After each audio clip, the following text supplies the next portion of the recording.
মারতেছে, পরে আমি একটু মারার ট্রাই করলাম, ঠাস করে একটা মেরে দিলাম, মেরে দিয়ে দেখি না আমাকে হ্যালো ফ্রেন্ড, কি অবস্থা সবার? তো অনেকদিন পরে সবাই মিলে ঘুরতে বের হলাম। আমার আবার নদীর পথে ঘুরতে ভালো লাগে, তাই নদীর পথে বের হলাম।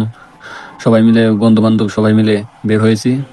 আস্তে আস্তে অনেক দূরে এসে বললাম, তো ভাবলাম যে কিছু করা যাক, কারণ এমন খালি লাগে থাকতে ভালো লাগে না। পরে সবাই মিলে একটু নাচা বাজার চেষ্টা করলাম, সবাই নাচলাম, একটু এনজয় করলাম।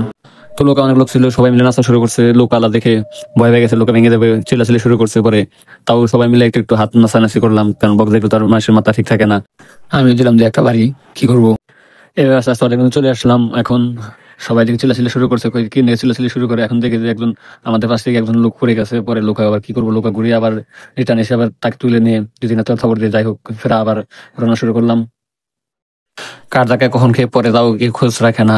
আমি নিজে রাখি নাই, কারণ আমি দেখি না, দেখতে পারি না। তো আস্তে আস্তে চলে আসলাম যমুনা সেতু ব্রিজে। দেখেন সবাই, ব্রিজটা দুইটা ব্রিজ, একটা ব্রিজ আগে ব্রিজ ছিল, আর একটা ব্রিজ নতুন করে আবার আবার তৈরি করছে।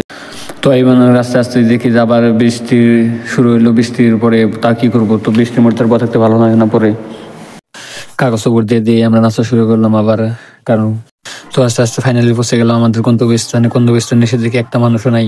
কি করব, এমন একটা দিনে আসছে, কোনো মানুষ নেই। মানুষ ছাড়া কি ভালো লাগে ঘুরতে ঘুরতে।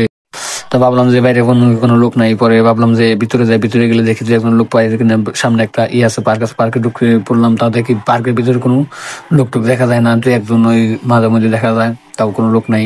এখানে যে এইদিকে ভিতরে ঢুকে দেখি আরো লোক নাই। কি করব, মনে করছে আমরা ভাবছিলাম আমরা একাই। এমন ভাবে ঘুরতে ঘুরতে ভাবলাম যে একা আজকে আমরা ঘুরি, কারণ লোক না থাকলে একটা মজা আছে ঘোরার। তাই ঘুরতে ঘুরতে এদিকে আসলাম। এদিকে এসে দেখি না, দুই একজন দেখা যায় সামনে, দুই একজন, বেশি না। হঠাৎ করে দেখি ট্রেন চলে আসলো, মোড় দিয়ে ট্রেন চলে আসলো। ট্রেন দেখে মোড় দিয়ে একটু সবাই মিলে পিক টিক করে চলে আসলাম। তো সামনে এসে দেখি এদিকে দিকে দোলনা দোলনা তোড়ে একটু লাড়াচাড়া দিয়ে ভাবলাম যে না, বাড়াই দেয়, এখান থেকে আর লাভ নেই, লোক টুক নাই, কোনো মানুষ টানুষ নেই। পরে এখান থেকে বাড়াই আসলাম। বাইরে এসে দেখি, বাইরের দিকে একটা বক্স রয়েছে। পরে সবাই মারতেছে, পরে আমি একটু মারার ট্রাই করলাম, ঠাস করে একটা মেরে দিলাম, মেরে দিয়ে দেখি না আমাকে